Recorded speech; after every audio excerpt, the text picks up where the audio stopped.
dear students, welcome all of you on Akshi Academy YouTube channel। बच्चों कैसे हैं आप सब? आई होप आप बहुत अच्छे से होंगे और अच्छे से अपनी पढ़ाई कर रहे होंगे। एज यू नो कि अब आपके जो बोर्ड एग्जाम्स है वो आने वाले हैं और उससे पहले दिसंबर में आपके प्री बोर्ड एग्जाम्स भी आ रहे हैं। तो उसके लिए आपको क्या करना है, जो अपना सिलेबस है वो बहुत अच्छे से कंप्लीट करके उसको रिवाइज भी करना है। ठीक है, तो पहले तो मैं टर्म 2 के जो चैप्टर्स है उनको लेके चल रही हूँ, साथ ही साथ मैं टर्म 1 के चैप्टर्स के लिए भी वीडियोस अपलोड कर दूंगी। और काफी वीडियोस मैंने ऑलरेडी अपलोड किए हुए हैं, वो आप डिस्क्रिप्शन बॉक्स में जाकर लिंक देख लीजिएगा और वहां से आप क्लिक करके उन वीडियोस तक पहुंच भी सकते हैं। ठीक है, तो टर्म 2 में हमारा चैप्टर 4 हो चुका है, जिसके हम ऑब्जेक्टिव और केस स्टडी बेस्ड क्वेश्चन ले चुके हैं। और आज इस वीडियो में हम चैप्टर 5 को लेकर चल रहे हैं। चैप्टर 5 के जो ऑब्जेक्टिव टाइप क्वेश्चंस हैं हम उनको ऑलरेडी डिस्कस कर चुके हैं, लेकिन आज हम करने वाले हैं केस स्टडी बेस्ड क्वेश्चंस को, और आपको इनकी प्रिपरेशन बहुत अच्छे से कर लेनी है। एज यू नो कि हमारे पास 32 क्वेश्चंस हमें मिलेंगे जो कि इसी टाइप के होंगे, 1 मार्क्स के होंगे, है ना? आपको पता है ये बात अच्छे से। तो चलिए स्टार्ट करते हैं अपना सेशन। और आज के इस सेशन में हमारे पास जो क्वेश्चन है वो एपी यानी कि समांतर श्रेणी से है। तो समांतर श्रेणी का पहला प्रश्न जो कि स्टडी बेस्ड क्वेश्चन है वो हम समझते हैं कि वो क्या कहता है। इन ए पोटैटो रेस, एक पोटैटो की रेस है, मतलब आलू वाली रेस है, और वो कैसी है? A bucket is placed at the starting point, एक बकेट है और उसको प्रारंभिक बिंदु यानी कि स्टार्टिंग पॉइंट पर रख दिया गया है एक बाल्टी को। फिर आगे क्या कहते हैं? Which is 5 meter from the first potato, जहां पे फर्स्ट पोटैटो, ये फर्स्ट पोटैटो रखा हुआ है, पहला आलू रखा हुआ है, इस पहले आलू से 5 मीटर की दूरी पर, 5 मीटर के डिस्टेंस पर हमने इस बकेट को, इस बाल्टी को रखा हुआ है। ठीक है, and the other potatoes are placed 3 meter apart in a straight line. और इस फर्स्ट पोटैटो के बाद देखो यहां से लेकर यहां तक का जो डिस्टेंस है, जो दूरी है, वो तो 5 मीटर है, लेकिन इसके बाद जितने भी पोटैटोज यहाँ पे रखे हुए हैं, हर एक पोटैटो हर दोनों पोटैटो के बीच में जो डिस्टेंस है वो 3 मीटर है। आप देख सकते हैं कि ये हमारा यहाँ पे फर्स्ट पोटैटो का प्लेस है, ये सेकंड का है, इन दोनों के बीच की दूरी 3 मीटर है। ऐसे इन दोनों के बीच की दूरी 3 मीटर है। इसी तरह से इन सबके बीच की जो दूरी है, वो डिस्टेंस है, वो कितना है? 3 मीटर है। क्लियर हो गया पॉइंट? चलिए आगे देखिए। There are 10 potatoes in the line, इस पूरी लाइन में 10 पोटैटोज यहाँ पे है। आप चेक भी कर सकते हैं, ये 1 2 3 4 ये 4 पोजीशंस है, उसके बाद 5 6 7 8 9 10, ये 10 पोटैटोज यहाँ पे इस लाइन में है। तो अब ये गेम है तो सिंपल सी बात है, इसको खेलने वाले भी होंगे, कॉम्पिटिटर्स भी होंगे। वो क्या करेंगे? अ competitor starts from the bucket, यानी कि कोई इस गेम को खेलने के लिए आता है कंपटीशन में, और वो कॉम्पिटिटर कहाँ से स्टार्ट करता है? बकेट से स्टार्ट करता है। ठीक है, picks up the nearest potato, वो अपने पास वाले पोटैटो को उठाता है, यानी कि अगर वो यहाँ से स्टार्ट कर रहा है तो वो इधर आएगा फर्स्ट पोटैटो के पास। तो उन्होंने क्या किया? पहले पोटैटो को उठा लिया। लाइक मी, कि मैं यहाँ पे खड़ी हूँ, ये बकेट का पोजीशन है और यहाँ पे मान लीजिए पोटैटो है, तो मैं यहाँ पर आती हूँ और इस पोटैटो को क्या करती हूँ? पिक करती हूँ, उठाती हूँ। फिर क्या करना है? रन्स बैक विद इट, वापस मुड़ जाना है और बैक रन करना है। और कहाँ तक रन करना है? Drops it in the bucket, और वापस आकर इस ड्रॉप में, इस बकेट में ड्रॉप कर देना है। यानी कि आपको यहाँ से चलना है, इस नियरेस्ट पोटैटो, जो भी पोटैटो आपके पास रखा हुआ है उसको उठाना है, और उठाने के बाद अब आपको दोबारा जाना है और दोबारा जाकर इस बकेट के अंदर उसको डाल देना है। ठीक है, आगे देखिए। रन्स बैक टू पिक, अब जब आपने इसको बैक उसके अंदर ड्रॉप कर दिया है, उसके बाद क्या है? Runs back to pick up the next potato. भाई आपने जो फर्स्ट पोजीशन पे जो पोटैटो था वो तो उठा के डाल दिया, अब आप दोबारा रन्स बैक आप दोबारा मुड़ोगे और कहाँ पे आओगे? To pick up the next potato, यानी कि जो सेकंड नंबर पे पोटैटो रखा हुआ है उसको पकड़ोगे और फिर runs to the bucket to drop it in, और फिर वापस से टर्न करोगे और फिर उस बकेट के अंदर डाल दोगे। सिंपल सा कॉन्सेप्ट है, मतलब बकेट के पास आप खड़े हो, सबसे पहले आप इधर आए, आपने पहला पोटैटो उठाया, आपने टर्न किया और उस बकेट में जाकर डाल दिया, फिर आपने दोबारा से टर्न किया, फिर आप आए, थोड़ा सा और आगे आए, आपने सेकंड पोटैटो उठाया, फिर टर्न किया, टर्न करने के बाद आप दोबारा बकेट तक गए और उसके अंदर डाल दिया। ठीक है, और ये कब तक है, जब तक आप 10 के 10 पोटेटोज को नहीं उठा लेते हो, okay. And she continues in the same way until all the potatoes are dropped in the bucket.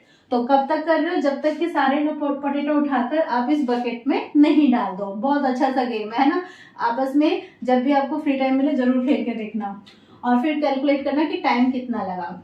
लेकिन अब हमें टाइम तो देखना नहीं है, अब हमें यहाँ क्वेश्चन को समझना है। क्वेश्चन में देखो, क्वेश्चन क्या कहता है, first part, what is the distance run to pick up the first potato, यानी कि फर्स्ट पोटेटो को उठाने में आपने कितनी डिस्टेंस की, कवर की। तो सिंपल सा लॉजिक है, आप देख रहे हो कि बकेट से यहां से चलना स्टार्ट कर रहे हो और यहाँ से चल रहे हो, पहले यहाँ पे आ रहे हो, ठीक है। फर्स्ट पोटेटो तो यहीं पे ही है, तो यहाँ से यहाँ तक आ रहे हो, तो कितना डिस्टेंस आपने ट्रेवल किया, 5, ओके। अब आपने बैक किया और बैक करके दोबारा आप वहीं पहुंच गए, तो तब भी आपने कितना डिस्टेंस ट्रेवल किया, 5। तो आप एक तरीके से ये कह सकते हो कि आपने जो 5 मीटर का डिस्टेंस है वो कितनी बार ट्रेवल किया, 2 बार, एक बार आने में, दूसरी बार जाने में। तो 5 + 5 10 भी लिख सकते हो, या फिर हम ये लें कि 2 बार डिस्टेंस ट्रेवल किया तो मल्टीप्लाई होकर कितना आया, 10। इसका आंसर होगा 10 मीटर। वेरी इजी क्वेश्चन है ना। चलो सेकंड क्वेश्चन देखो, बहुत जल्दी कर पाओगे तुम।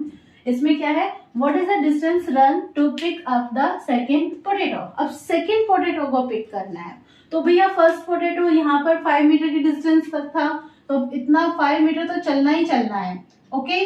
आगे देखो कितना चलेंगे, फर्स्ट और सेकंड के बीच का डिस्टेंस 3, यानी कि 3 भी चलना है, तो 5 + 3, ठीक है। मतलब पोटैटो के पास जाओगे तब तक तो 5 + 3, अब वापस भी तो आना है, और वापस आओगे तो उतनी डिस्टेंस कवर करोगे, उतनी डिस्टेंस कवर करोगे, तो यानी कि ये कितनी बार हो गई, 2 बार, okay.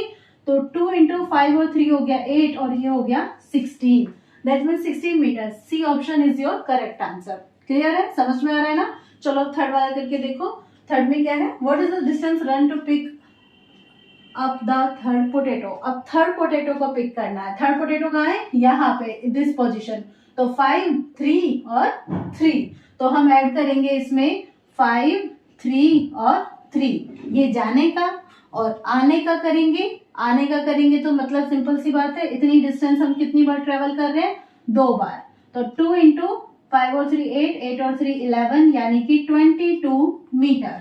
So 22 meter, that means A option is our correct answer. Clear. Next question में सेम क्वेश्चन है, और अब की बार 4th नंबर के पोटैटो को पिक करना है। तो 4th नंबर का पोटैटो कहाँ है, यहाँ पे है, तो उसके लिए ये अब दोबारा हो जाएगा। मतलब स्टार्टिंग में तो हम देख रहे हैं बकेट वाली डिस्टेंस, फिर उसके बाद हर एक पोटैटो के बीच की इतनी ही डिस्टेंस है, 3 मीटर, और 2 से मल्टीप्लाई कर दिया, 5 और 3 8, 8 and 3 11, 11 and 3 14, और 14 यानी कि 28 मीटर। तो ये हमारी हो गई है 4th पोटैटो के लिए डिस्टेंस, एंड ये ऑप्शन हो गया हमारे पास डी ऑप्शन, ठीक है। तो ये हो गया हमारे पास क्वेश्चन नंबर 1 से लेके 4। और अब आप ध्यान दीजिएगा, यहाँ पे आंसर 10 है, यहाँ 16 है, 16 के बाद यहाँ पे 22 है, और 22 के बाद यहाँ पे 28 है। तो क्या ये आपकी एपी बन रही है? चलो आप सोचिए, जब तक मैं इसको इरेज करती हूँ आप इसे नोट भी कर लीजिएगा, और साथ साथ में ये भी सोचिएगा कि क्या ये एपी बन रही है या नहीं बन रही है। अब हमारे पास जो क्वेश्चन है, क्वेश्चन नंबर 5, और ये क्या कहता है, What is the total distance run by the competitor, यानी कि जो कॉम्पिटिटर है, यहाँ पे जो प्रतियोगी है, उसके द्वारा चली गई कुल दूरी ज्ञात कीजिए। मतलब उसने कुल कितनी दूरी यहाँ पे तय की। तो बच्चों हम देख रहे हैं कि हमारे पास कितने पोटैटोज हैं, यहाँ पे 10 पोटैटोज हैं, है ना। तो आपने जब फर्स्ट जो पोटैटो लिया था, फर्स्ट पोटैटो में आपने यहाँ पे कितनी दूरी तय की थी, आप जानते हैं 10 कवर की थी। सेकंड पोटैटो में हमने कितनी दूरी तय की थी, 16 की थी। ऐसे ही थर्ड नंबर के पोटैटो में हमने कितनी दूरी तय की थी, 22। फोर्थ में हमने कितनी कवर की थी, 28। अब ऐसे ही हमें यहाँ पर चेक करना है कि हमारे पास जो 10th है उसमें हमने कितनी डिस्टेंस ट्रेवल की। ये तो इतनी हो गई, लेकिन क्या एक कॉम्पिटिटर अलग अलग कर रहा है? नहीं, एक कॉम्पिटिटर पहले एक पोटैटो को उठा के वापस आ रहा है, मतलब इतनी दूरी तय कर रहा है, फिर वो दूसरे पोटैटो को उठाकर वापस आ रहा है, ठीक है, मतलब वो इतनी दूरी तय कर रहा है। तो अब हमें क्या बोला है, टोटल डिस्टेंस, है ना। हमें टोटल यानी कि जितनी भी इसने यहाँ पे दूरियां तय की है, हमें इन सब दूरियों का यहाँ पे क्या फाइंड आउट करना है, सम फाइंड आउट करना है। और सम फाइंड आउट करना है तो मतलब हम यहाँ पे एस कैलकुलेट करेंगे, और वो भी कितने टर्म्स के लिए, 10 टर्म्स के लिए। क्यों? क्योंकि यहाँ पे नंबर ऑफ पोटेटोज, यहाँ पे जितने आलू है वो हमारे पास कितने हैं, 10। तो हमें 10 पद प्राप्त होंगे, है ना। देखो पहला, दूसरा, तीसरा, चौथा, ऐसे ही 10वें आलू के लिए 10वां पद। तो हमें यहाँ पे S10 की वैल्यू कैलकुलेट करनी है। अब S10 के लिए हम देखेंगे हमारे पास क्या बनता है। तो हमारे पास AP बन रही है यहाँ पे क्या, 10, 16, फिर 22, 28 एंड सो ऑन। अगर आप इस AP को देखें तो आपके पास फर्स्ट टर्म यानी कि प्रथम पद 10 आता है, ठीक है। आपने तो पहले ही देख लिया कि आपको यहाँ पे n कितना लेना है, 10, क्योंकि 10 आलू है। फिर उसके बाद आपको क्या चाहिए, D चाहिए। तो D के लिए हम यहाँ पे क्या करते हैं, सेकेंड टर्म में से फर्स्ट टर्म को माइनस कर देते हैं, ठीक है। आप चाहो तो थर्ड टर्म में से सेकेंड टर्म को भी माइनस करके देख सकते हो, मतलब जो भी आपके पास नेक्स्ट वाली टर्म है उसमें से प्रीवियस वाले टर्म को माइनस कर दो, ठीक है। तो आपके पास D आ जाएगा एंड दैट इज 6। अब आप फॉर्मूला है Sn is equal to n/2 into 2a plus n minus 1 into D।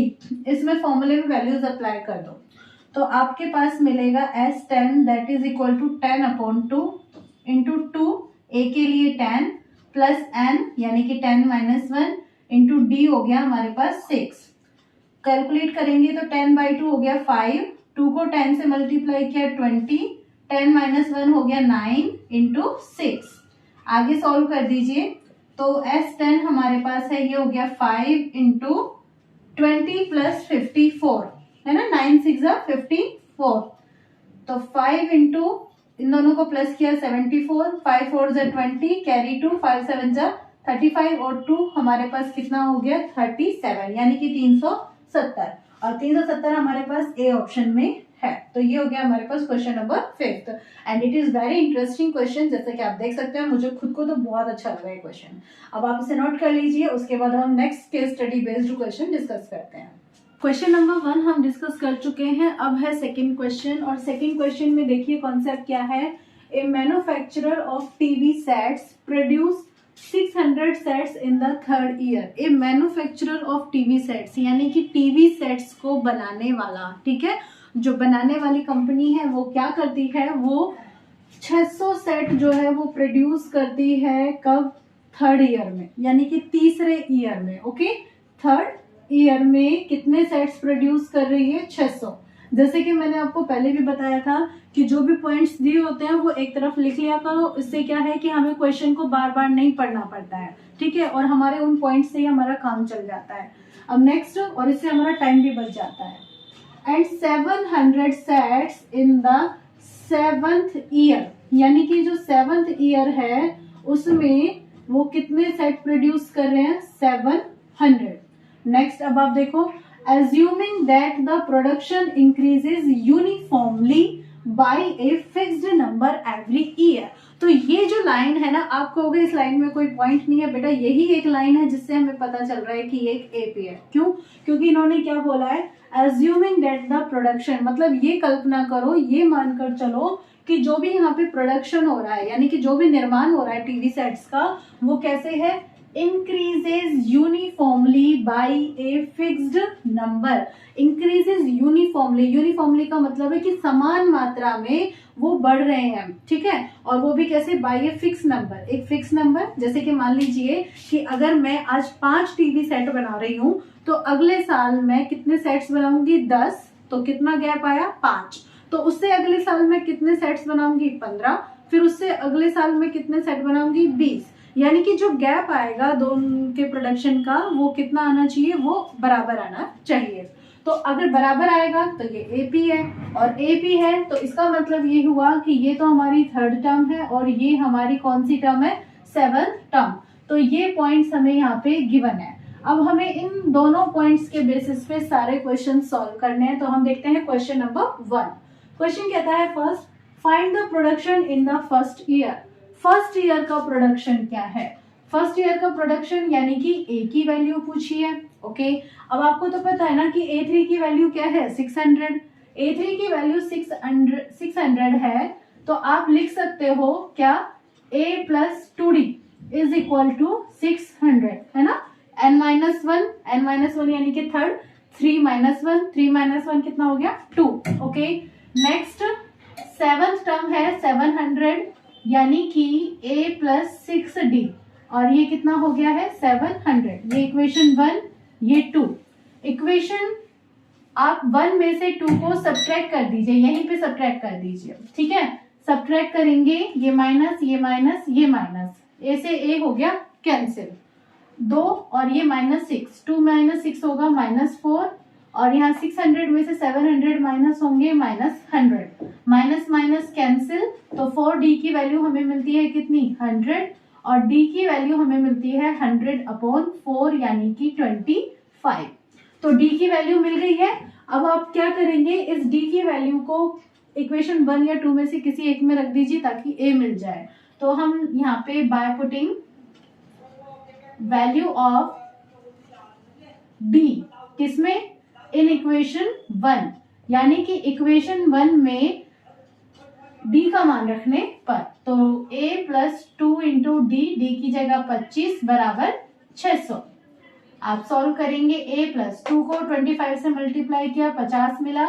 Okay, अब आपके लिए a क्या होगा, 50 को वहां शिफ्ट कर दोगे वो माइनस हो जाएगा, यानी कि 600 माइनस 50, और 600 में से 50 गए तो यानी कि 550। This is the production of the first year, यानी कि पहले साल में वो कितने टीवी बना रहा है, वो बना रहा है 550। Okay, this is your question number 1। अब देखते हैं क्वेश्चन नंबर 2 क्या कहता है। क्वेश्चन 2 कहता है find the production in the 10th year. 10th year में प्रोडक्शन क्या है, very easy concept. 10th year यानी कि A10 चाहिए, और A10 चाहिए तो आपको क्या चाहिए, a प्लस 9d। ओके, जो वैल्यूज है आप रख दीजिए। a आपने कैलकुलेट किया, हमारे पास आया 550 प्लस 9 इंटू डी भी हमने कैलकुलेट करा हुआ है। देखो यहाँ पे इक्वेशन 1 में, वो सॉरी क्वेश्चन नंबर 1 में हमने कैलकुलेट किया है, तो अब हमें दोबारा नहीं करना पड़ा, हम यहीं पे लिख देंगे। तो क्वेश्चंस को सॉल्व करना जरूरी है। आप अगर ये सोचो ना कि ऑब्जेक्टिव टाइप क्वेश्चन है, टिक मारो काम चलाओ, वो वाली बात नहीं होनी चाहिए। आपका एक इंप्रेशन जाना चाहिए एग्जामिनर पे, है ना। तो आप जब सॉल्व करेंगे तो उसको दिख जाएगा कि हाँ भाई इसने फर्स्ट पॉइंट में कैलकुलेट कर तो रखी है ये चीज, आगे कंटिन्यू कर दो। डी की वैल्यू कितनी है 25, तो ये 550 प्लस 25 को 9 से मल्टीप्लाई किया 225, ऐड आप करेंगे तो ये आपके पास आएगा 775, और 775 यानी कि डी ऑप्शन आपका करेक्ट आंसर है। क्लियर।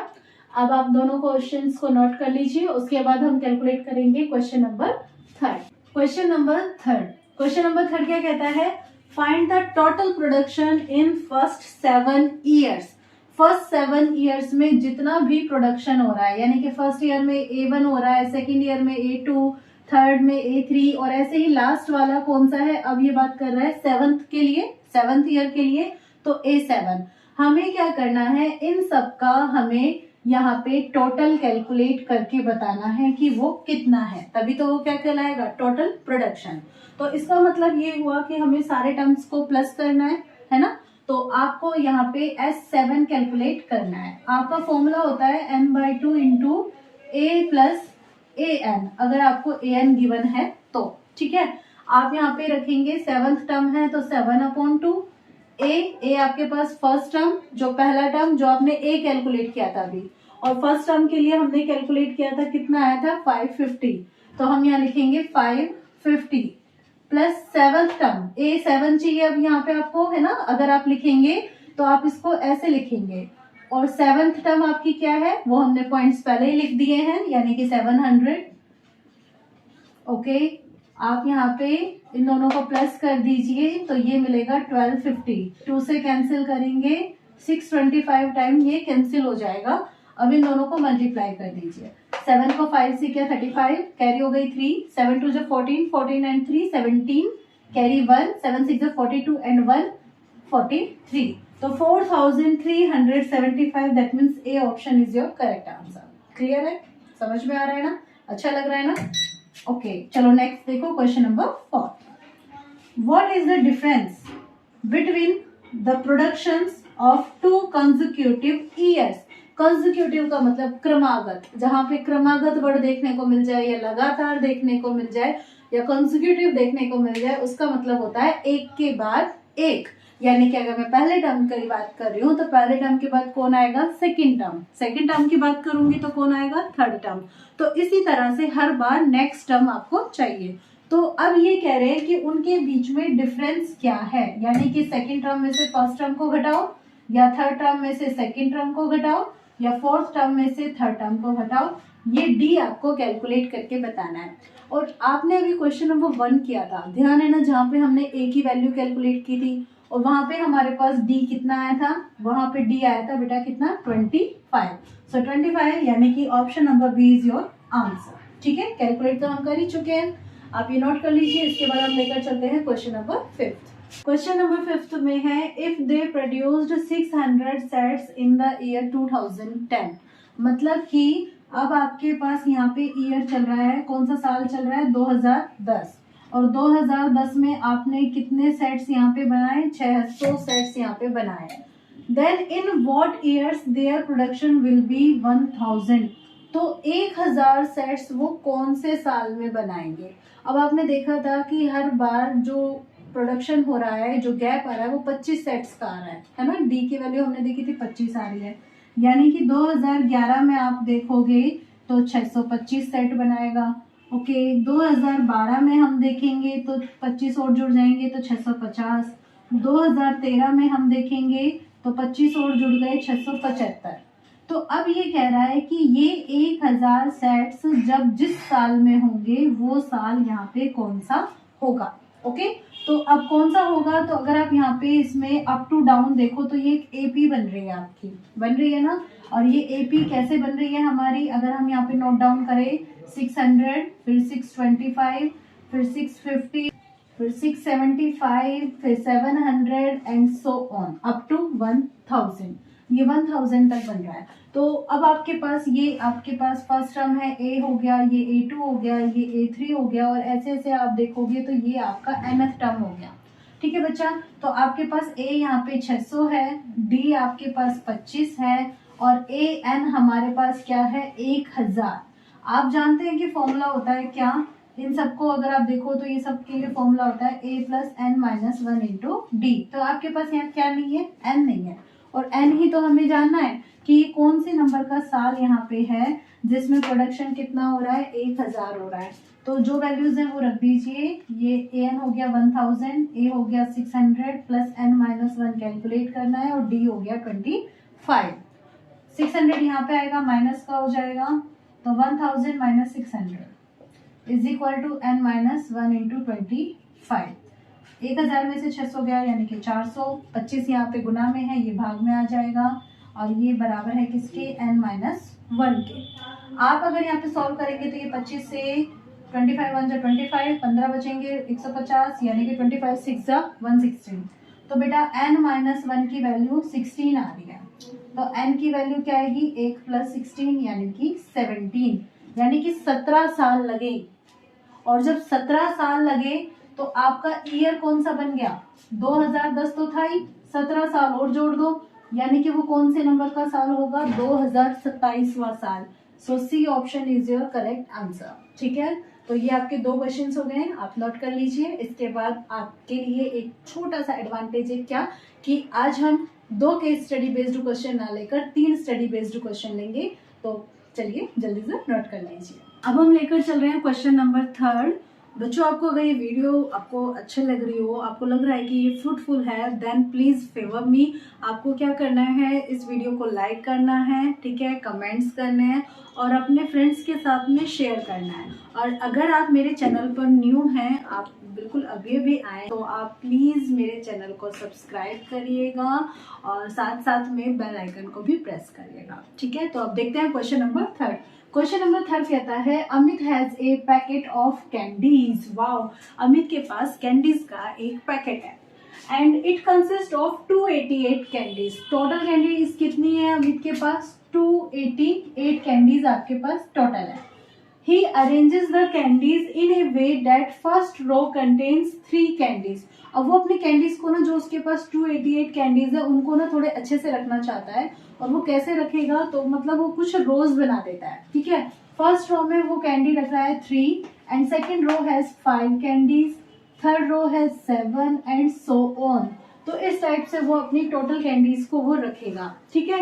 तो अब ये क्या कहते हैं, आप समझ गए ना बात क्या है, कि फर्स्ट रो में 3 कैंडीज, सेकंड में 5 और थर्ड में 7, और ऐसे टोटल कैंडीज उसके पास कितनी है यहाँ पर 288, जिनको वो यहाँ पे क्या कर रहा है, वो डिस्ट्रीब्यूट कर दे रहा है।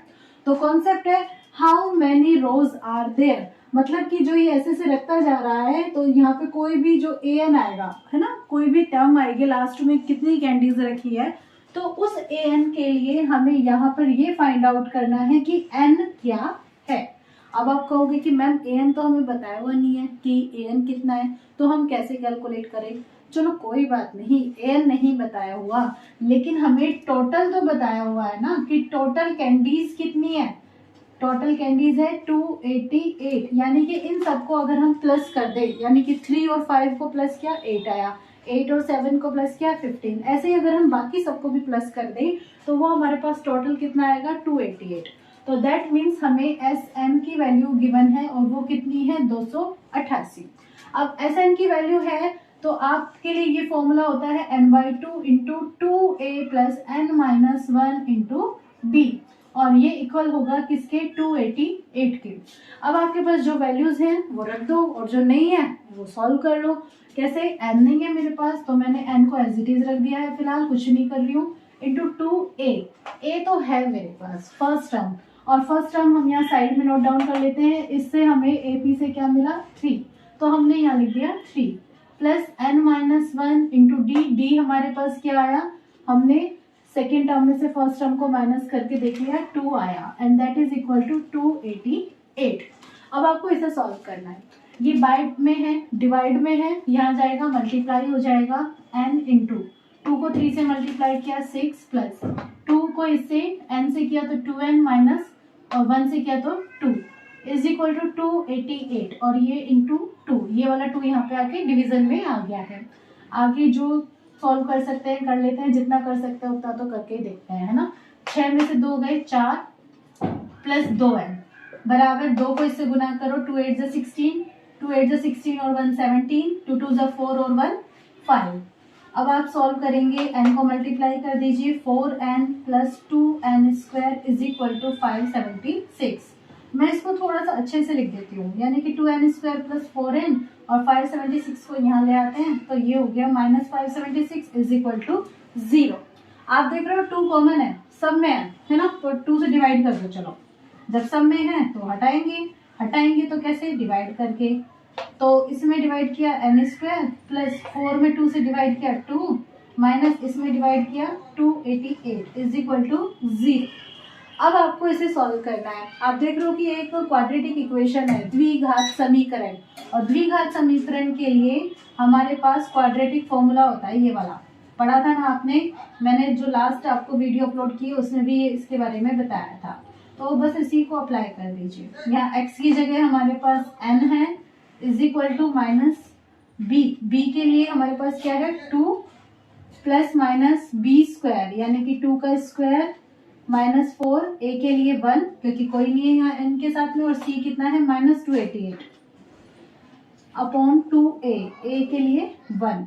सॉल्व करते हैं, माइनस 2 प्लस माइनस 2 का स्क्वायर हो गया 4 माइनस माइनस प्लस 4 को हमने 288 के साथ मल्टीप्लाई कर देना है, तो ये हमारे पास आएगा 6 12, 2 7 14 और 1 15, 2 5